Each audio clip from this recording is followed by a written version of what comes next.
నేను digital currency report ప్రధానమంత్రికి ఇచ్చినప్పుడు వారిని ఒకటే రిక్వెస్ట్ చేశాను.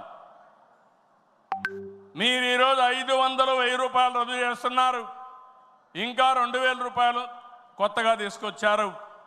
అవసరమైతే 500, 1000, 2000 రూపాయలు రద్దు చేయండి, డిజిటల్ కరెన్సీ పెట్టండి.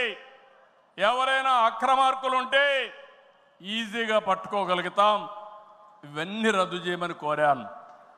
ఈ సభ సందర్భంలో మళ్ళీ ఒకసారి డిమాండ్ చేస్తున్నా. ఈరోజు అందరికీ డిజిటల్ కరెన్సీ వచ్చింది. పార్టీకి డొనేషన్ ఇవ్వాలన్నా ఒకప్పుడంతా లిస్ట్ అంతా ఇచ్చి చదివేవాళ్ళం.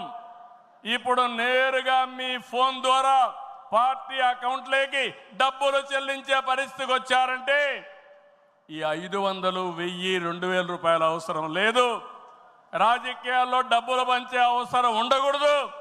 ప్రజా సేవే పరమావిధిగా చేసుకుని మనం పనిచేస్తే ప్రజలు మనకు ఓట్లేస్తారని చెప్పి కూడా నేను మీకు తెలియజేస్తున్నా.